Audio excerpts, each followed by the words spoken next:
So as you're thinking about the whole process and like things like the meat haul back to Anchorage to the expediter, having field dressed the caribou, dealt with his hide, taken his antlers, put it in the bush plane, headed back to Anchorage.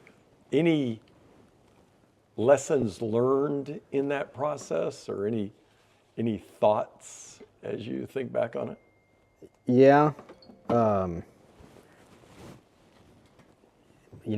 Probably was just the scale of the map is what comes to mind when you look at Alaska. They always have to scale it down so small. Right.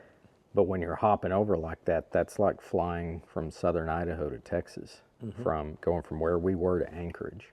Right. And so you think about all the mountain ranges in between here and there and all the weather you're going to encounter. And there's so few, places to check the weather across Alaska, Right. that it can all look good, but it's ultimately meaningless if they're 300 miles apart, Right. And so probably just looking at the scale of the weather and when I was going back, it was it became right in between. It was really great when I got there to drop the meat off. I mean, other than the fact it was light rain. And then when I left, it was pretty good, had some low ceilings, but those actually disappeared. It cleared up pretty fast, and I was able to get up over the mountains. So it's just weather. So what I did, which I would definitely do again, is I had, it's all mostly Class G airspace that I was in at that point, except probably a couple of 100 miles in between when you get on the west side of Fairbanks. But going through those mountains and stuff, I actually just got on, my phone and plotted GPS points. So at, all the correct altitudes, so that in theory, if you ever got into something, that plane could fly itself. It could fly the entire route out of those mountains. If you had to, if you got into something and you actually got into, let's say, some IMC conditions, because you're just so far out there, and Class G airspace, and then you round the bend, and it's just totally socked in, before and behind or whatever, that you didn't just have to, that it could fly itself, and you'd have at least, a couple of 1,000 foot of clearance or something like that. So I'd already done that, didn't obviously have to use it. But I think, just thinking that way is probably a good thing to do when you're traversing that much country. And at one point going back, it was supposed to be about a 3.5 hour flight, and it was probably 4.5. Ooh. So this is cold foot to Anchorage? No, it's probably, that's going to be the whole thing, including Coldfoot. Right. Yeah. But at one point I had 81 mile an hour winds, headwind. So it just happened to be over the Denali highway, and the semi trucks were recently renamed. By the way. Yes, thank goodness. Mr. McKinley, I think, got his name back. Yeah. 81 miles an hour. Yeah. Did you hear the story why they renamed that? No, I didn't either. I figure it was wokeness, I'm sure. Well, he probably, was the great descendant of somebody's second cousin removed that once almost thought about owning a slave or something. Something like that. It's like what they did to Bragg. They ended up finding some private named Bragg, and that's who they renamed it for when they renamed it. They didn't rename it for the old Confederate soldier general. Fine. Yeah, why not? Yeah, whatever works for you. It's no longer Camp Liberty, that's for sure, in North Carolina. Oh, thank goodness. Yeah, I mean, I don't mind Camp Liberty if it had been named that to begin with, yeah, but by exactly. golly, don't change the name for that reason. Right, I mean, right, how silly. right. So, yeah, just going through and just really thinking, thinking it through before you just head out there blindly because the weather. And I mean, people that fly up there, you get used to it. It's pretty low ceilings, and then, operating in IFR in Class G, which there's not very many places you can do that in the lower 48. Right. So, and they're pretty, helpful up there. It's just very strange when you get a clearance. Because like when you're in that Class G airspace, I mean, they won't give it to you, and they're like, "Yeah, just call me up when you're about 5 miles closer," and they called me up. Right. But down here, it's funny. You read on all the forums, what if this happened? What if you were in Class G and IMC conditions and you needed to? It's hilarious looking at the comments on what all the internet pilots on what they say you should do and what you'll have to do. But it's just everyday life. They'll tell you, I mean, I just ask. Right. And they're like, well, we'll give you a clearance once you reach 6,000 feet. So you're on your own till then. Maintain your own obstacle clearance. Right. Are you able to do that in IMC? Yes. Okay. If you're properly equipped, get to 6,000 feet and we'll give you clearance. Right. Well, I mean, it's kind of common sense, but it's Right. funny on the internet. It's like, well, they can't give you a clearance. It's uncontrolled airspace. What do? They'll help you out, but yeah, they're not legally going to say you are cleared, Right. because they're obligated at that point. So you're going to fly a lot of IFR, Right. Possibly. And I didn't have to fly a lot either one of those times, but I could have. And we did fly IFR, getting back out of there a lot. So, Right. all the way back to Anchorage. But that 80-mile-an-hour headwind, yeah, that was something. I've never seen that before. It was. Wow. But, after 30 minutes, it was gone. But there's Changes. yeah, and so you're just going through all these different weather patterns, Once I got pretty much right on top of the mountains, it quit, but, Right. And got down the other side of them, then it quit. But those mountains, I think, were kind of just, I don't know what they were doing, but they were generating a weather system that was creating that wind. And then when I get to Anchorage, it's like what you always see. It's just that super slow coastal drizzling Right. mist and rain. Yeah. So, Yeah. so you got the meat dropped off at essentially, I think they call them expediters, but it was just a guy that met me at the airport, and he took the meat and gave it to Alaska Air Cargo, and they freeze it and shipped it to Dallas. And then spent the night with Tom, and got up early in the morning, took off, and it was about 3.5 hours to come get you Right. after I refueled. So it was a pretty good flight. It was cold though. It's about 20 below. Really. Yeah, at one point I was Up at high. 17. I was over 17,000 feet, Wow. and yeah, it was 20 below. It was. It wasn't cold inside, but there Right. was. And you've insulated the plane well, and you've done things with the heater and Yeah. to try to Yeah. Yeah. deal with, because we are going to fly at significant elevations. Yeah. Yeah. So came back and got you, and that was pretty cut and dried. Just the significant part was, other than the 80-mile-an-hour headwind, it was pretty effortless. But initially, when I was first planning all this, in case we got something, depending on where we got it, how you'd get the meat and everything out, I had a couple of different plans. So one of the best things you can probably do in most cases is get to one of the airports where Northern Air Cargo operates. And it's just an inter-Alaskan airline service. And more or less for somewhere around $100 to $150, they'll send that thing whatever you want. You pack, I mean, you deal with it, you package it, they'll give you a pallet, and whatever you want, fill that pallet up. I think it's a max of 700 pounds. It could be less depending on the type of cargo. They'll get it to someplace like Anchorage for you, right? So And if then you an happen to expediter be, can take yeah, it. and it sounds silly until you look at Alaska on a map. But if you were in most bush plains, I mean, Right. that'd be a lifesaver, because Absolutely. you're not going to fly a whole animal all the way out to Anchorage. Right. So you're gonna, but if you could hopscotch it into Dead Horse or Kotzebue, Right. I wasn't gonna go north of Dead Horse because you know, it was kind of iffy the day I left, and that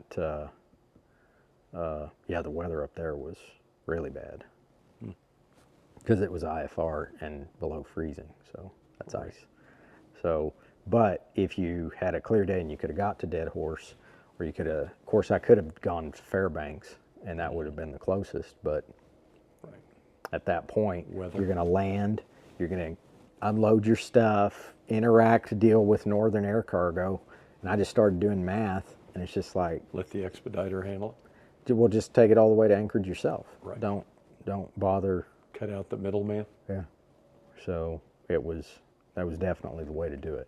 I don't know that you could do that everywhere, but I think most everywhere you Right. could just do that, you know.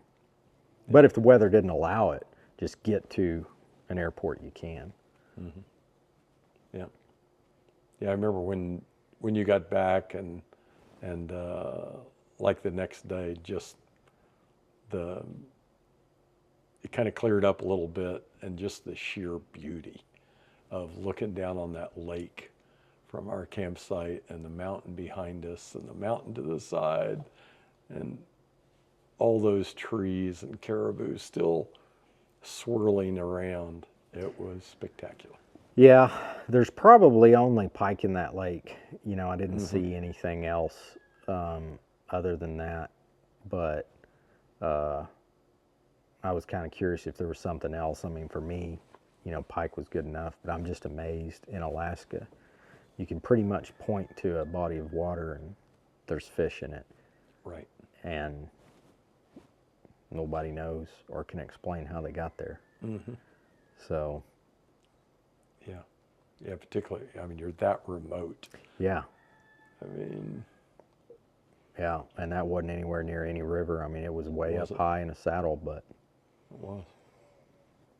Yeah, just absolutely beautiful. And yeah, there were fish there, which you showed.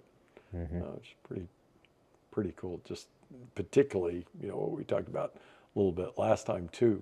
You know, if it gets down to the eating issue, I mean, just yeah, that'd probably be my go-to for Yeah. a while. It's a lot easier right. till it's not. Exactly. Until it's not. Yeah. Yeah. But because really we walked around and stuff. Not a lot of other wildlife. I mean, we weren't in a moosey area. It wasn't super wet or anything. So, No, it was pretty sterile. right. Yeah, and I don't know enough about what it takes to hold the birds. You know, Right. Right. there's a pattern to it, but I don't. Yeah. I guess I don't know what it is. Right. Right. And there's probably an inverse relationship too between bears and a sterile environment.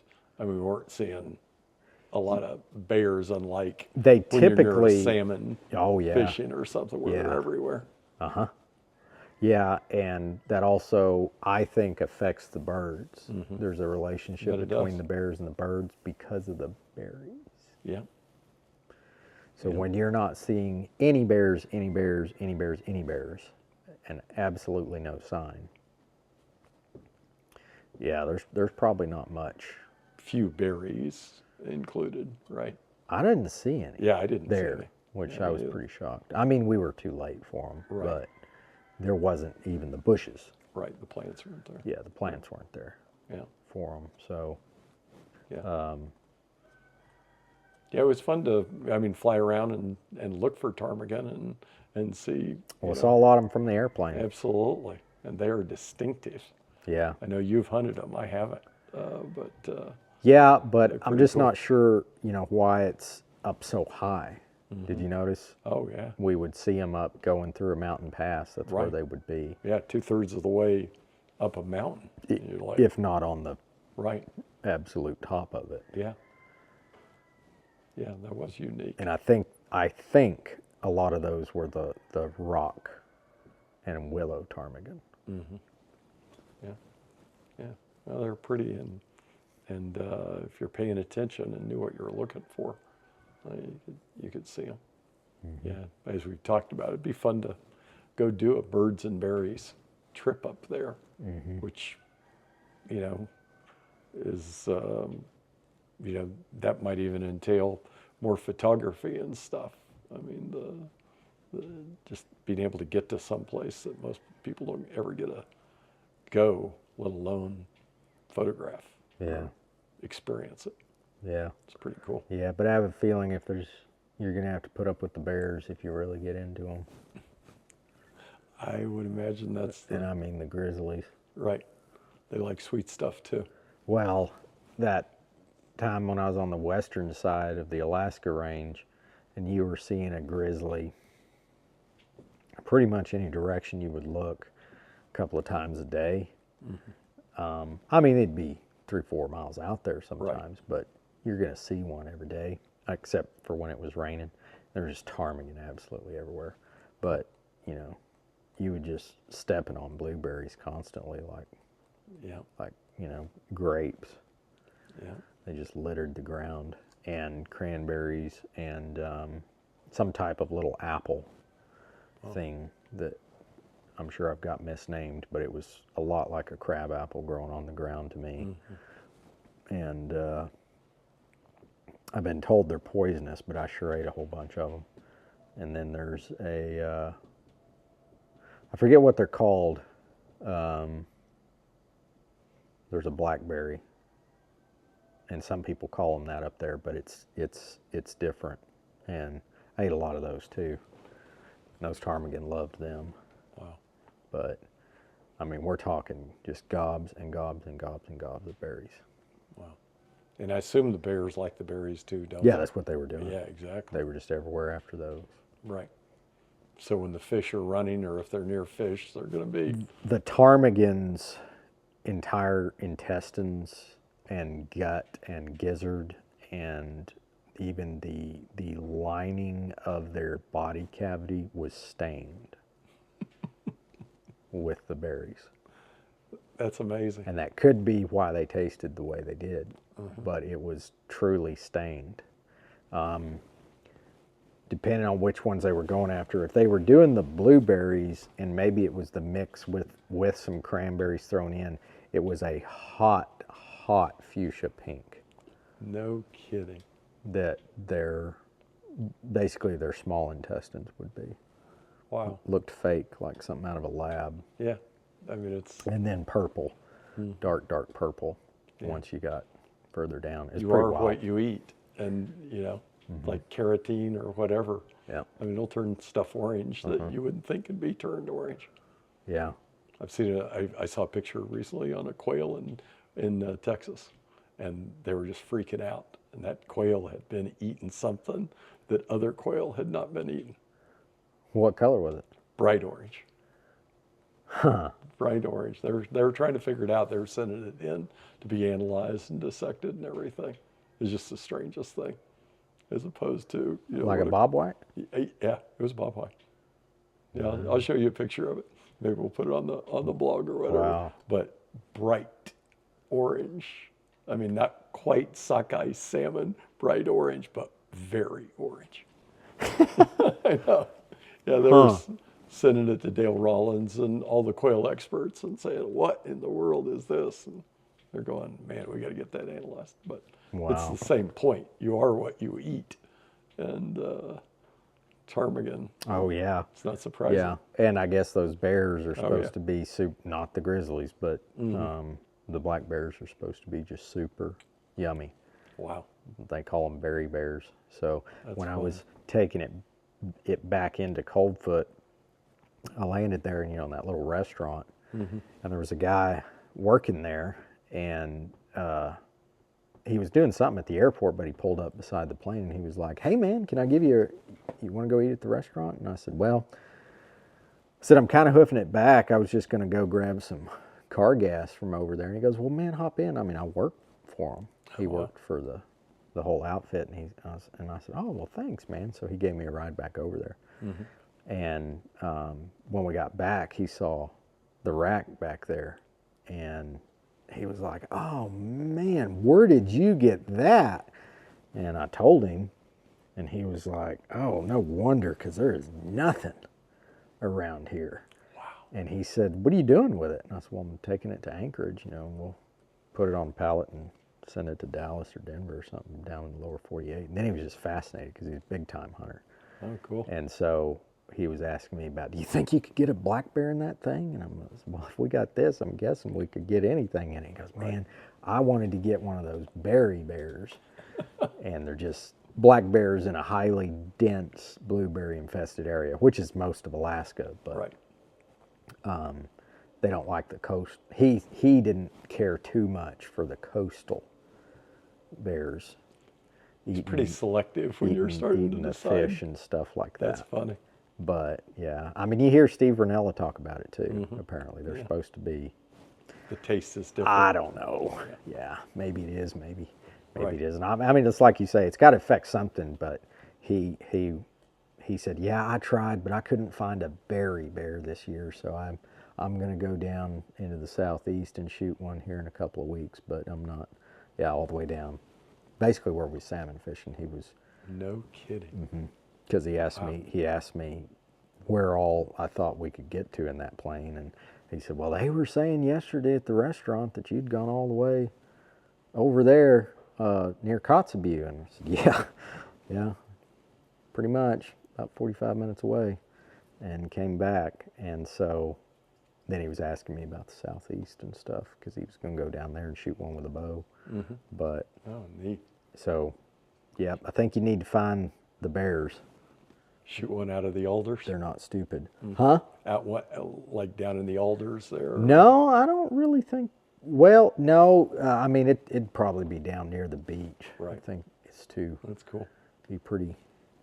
Well, that'd be. I mean, that's it. That'd be how you do it, but it'd be pretty scary It would. to shoot a bear in the alders. Backup would be really good. Yeah, my good friend Mike has killed two grizzlies with a longbow, and the way he explained it to me, well, I asked him about it. The way it was originally explained to me is that that bear's their heartbeat 6 beats a minute, Right. and that's many times on an older boar. That's when they're amped up and pissed. So they don't need that heart Barely alive. for a long, long time. Right. A couple of minutes, more than enough time to really mess you up. Right.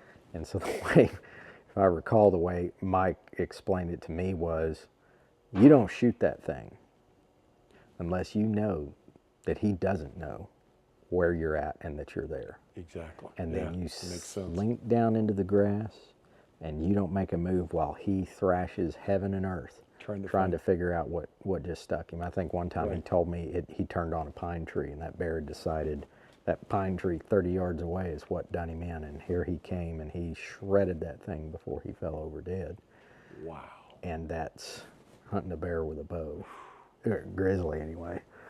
And he said one time he was telling me that I think he'd passed on one, and he pistol hunted a lot too, and he said that one time I'd passed on one because I believed that he knew I was there, and they'll intentionally just not look at you like Deke you. Little decoy. just and I mean, it's a predatory instinct. fun. That deer's sitting there. Does he see me? Does he see me? No, I don't see. I'm just happen to sidestep over this direction, casual like, and then all of a sudden, I mean, you see it in film all the time, and then that bear all of a sudden will just turn on a dime. I've seen moose do it too, and I didn't even know he was looking at me. Well, he wasn't, but he was just biding his time, and then all of a sudden he decided, here he comes. Yeah. So he said that's the biggest issue with the bears and the alders. So Yeah, that'd be exciting. I mean, you know the way, even shooting them over, a barrel of slop. If they're doing it with a bow, there's normally somebody there who has a high-powered rifle, and he's going to get him if it doesn't turn out well. yeah, That's the ultimate adrenaline hunting. It's just assessing risk and return. And obviously, you've told me about Mike. Mike gets it. yeah. One time he told me he was, just deer hunting, and he had his pistol, and so there was a deer up there about 70 or 80 yards. So he drops it and kind of gets up there about 20 yards from it, and Bear coming. well, how about that? And he just kicked his pistol open and was kicking out his empty shell. And then, here it came down the mountain. It heard that gunshot, and I guess it knew what that was. So it came charging over there and came down that hill. And he said, and he was backing up so fast. And of course, he's got his pistol open, falls over backwards. All the shells fall out, land on his chest. And that bear just scoops that deer up in its jaws in one bite and turns around and just disappears up into the alders. And he said, I get up, just shaking, putting my shells back in my gun. And he said, from then on, I did not walk up and unload my gun. Exactly. or even open it. Always be prepared. So, yeah, he's got lots of stories like that. Yeah, I'm sure. It's part of the drill, but it adds to the excitement as well. Just got to be prepared. And obviously, he hunted there a lot, so he understood it. Yeah, I think like 27 years. Wow. He did a lot of the Barnes reloading manuals for him because he's a big pistol hunter. Wow. So I've seen him in some Barnes reloading manuals and stuff. But he mostly liked the bow. That's long bows. Yeah. Yeah, it's that's an art form. Yeah. You watch the old films of Fred Bear, and it's just remarkable. Talk about science coming together with art. Fred Bear was left-handed, and just at some point coming back. He didn't shoot from anchors like we do now. He's just some point let her fly, and incredibly accurate. Yeah, Mike built me because he made his own bows like a lot of the guys eventually get into, and he made me a really nice takedown longbow. Did he really? Mm-hmm. Yeah. And but he's got a of course he killed tons of animals in Alaska, literally hundreds with bows, and pretty much all traditional. And he, in fact, maybe exclusively all traditional. I don't know if he really did the compounds. But I asked him, I said, well, if you ever got a caribou, and I was in his house up in Idaho, and he said, yeah, when you go into the house, I'll show it to you. So he points to this one on the wall. He's got a picture down below it, and it's, caribou, and he's laying there on the tundra, and he made his own broadheads. This was just like this saw broadhead thing, so it wasn't the flint one, but he said it might surprise you. A flint one might have even done it. Just some freaky stuff that'll happen. But this is a longbow, and it's pretty heavy arrows though. Like I want to say he said maybe 170 grain. Wow. And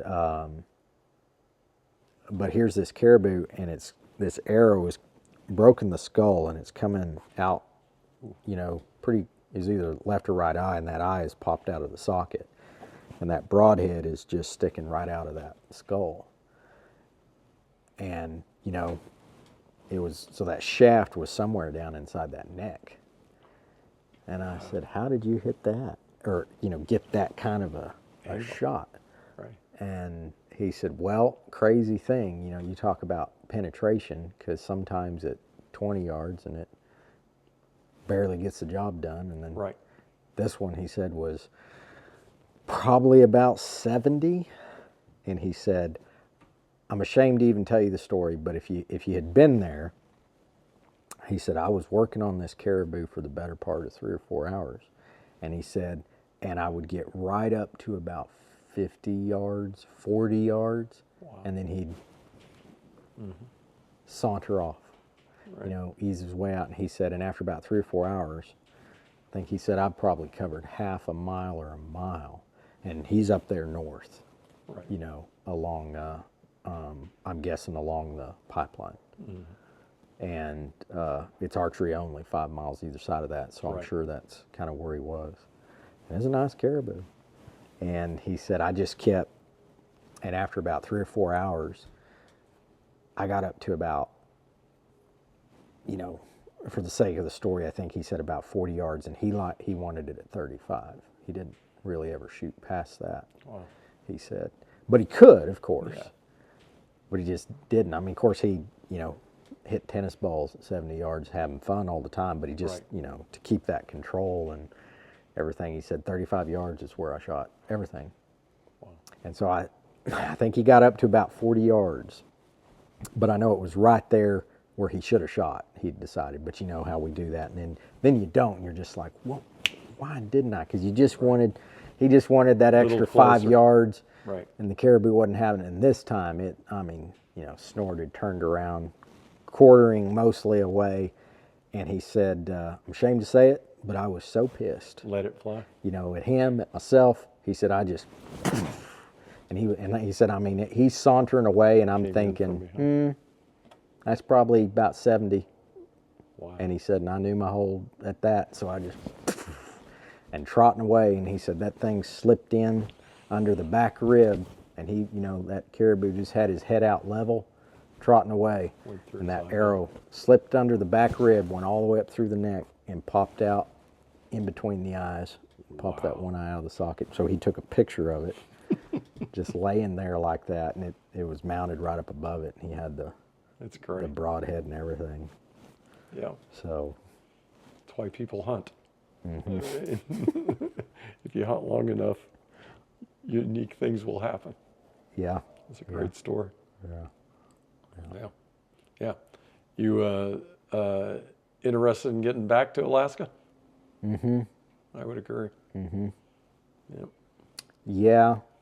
Yeah, I would really, I'd like to stock up on the salmon. You know, I think you'd have to be careful about picking your your area, but there's areas where you can retain a lot more than others. I mean, some areas in Alaska, unfortunately, anywhere that's accessible, Right. you really can't hardly keep any salmon. Where a lot of people can get to it. Yeah. They're going to control it. Yeah, yeah. Well, surprisingly, they have more fishing and hunting pressure in certain areas than we would ever have here in the lower 48, because there's such few accessible areas, Right. and a lot of people that would like to fish or hunt, Right. they have to go to those accessible areas. Right. So, Combat fishing. yeah, I and mean, even combat Mike hunting. told me. Mike told me that he thought he had 300 hours in the back seat of a Cub, probably, easily. And he was in the Air Force, and so he knows how that all works. He ain't exaggerating. I bet he's got 500. I mean, if he did it that much, where he's been over To 27 get to years. remote areas. Yeah, just Yeah. hunting. Right. So when I met him, and I was just like, man, I'm going to hunt in Alaska. Tell me about it. What can I do? And he's, well, Yeah. I got I got my son up there, and he knows a guy. You know, he's got a plane. We could probably get down onto this island, and we could go here, we could go there. And I'm like, yeah. Well, what would we have to do without a plane? And he said, well, Not much. you can, but yeah, you're just depending on what you want to do. If you can get to a plane, Right. you know, it makes all the difference in the world. No question. And so, yeah, if we found some of those areas like we went the first time that were really inaccessible, yeah, you might could bring a lot more of them back. You know, Yeah. your possession limit a lot of times will go up to 6 or more, depending on the species. Right. So Yeah, you'll make a lot of friends that way. yeah, yeah. Everybody, all the family will come out of the Yeah. woodwork. Well, I'm not going to lie, that's a little tough to share. Right. It is. That It is. stuff. Yeah. But Yeah. Our experience was fun because, my buddy Tom is right. so generous. Every time I go, he does the dip netting thing. He's a native, so he he can do a lot of the harvesting of salmon, Right. and he'll just load me up and just lavish me with all kinds of salmon. Yeah. And I feel so bad because he'll give it to me, and I'm just like, man, if I was you, I would not be Right. sharing this with me. No, he is a generous this guy. This is You're like exactly gold. And he's right. just like, oh no, take it, it's fine. I'm like, Tom, you should. Man, Right. I don't know if I'd part with that much of it. How about I just take this much? No. Yeah. Yeah. Well, and as we discussed on the salmon, the hierarchy and the people that are there that really know how to fish and know where sockeye is set in that hierarchy, that you get their attention when you show up with sockeye for them to eat, particularly when we were there in like June. It's like, sockeye. Yeah, I was right. having dinner with a man and his wife one time, and either he or she mentioned, now this is Copper River sockeye, Like they were, and they just stood back and paused, and I guess I was they supposed were to have ashamed of it? have a or- no, really high. That's the Not creme well de up. la creme Okay. if you know what you're doing, but I don't. Right. So I'm just like, yes, I love sockeye, and this is Copper River sockeye. Can you taste it? And then I kind of caught on. Oh, I can tell. Sure, I mean, right. I totally couldn't tell. Like a wine But, connoisseur or yeah, something. I guess so, or something. Right. Yeah, they take that very seriously. Yeah. So Yeah. Well, it is good. I mean, and to have it that fresh right out of the water, pretty good. Then the same thing for caribou, having those steaks that night, pretty good. Then couldn't have been more fresh than that. So, yeah. yeah, fried in the tallow. We didn't have any cooking oil, so I sliced off that fat. He was a fat caribou. And it doesn't taste, I always heard that it tasted terrible. What did you think? No, I'm talking about the tallow Yeah. of the fat. Oh, I thought it was fun. Man, if you do any reading online, it's just supposedly horrendous. And I've just found most things in life are the opposite of whatever the internet commandos say. So I don't know why I didn't really have any good quantity of cooking oil. You know, I don't know what we'd have done if we'd have found some ptarmigan. I kind of dropped it on that because I meant to stick It's a easy to. couple of sticks of butter in, but they never made it on my list. And so I just carved off and had to, it took a while because I had to render down some of that fat, and then we cooked the steaks in that. Right. Delicious. Yeah. Straight up delicious. Yeah, it does make you think about going back and what one could do next time, and again, just the ability to get as remote as possible, to get away, even in a place like Alaska, away from people, and to access things that way you don't have to arm wrestle people over the hunting or the fishing. Yeah. Pretty cool. Yeah. Yeah. Need to have the ability to do that.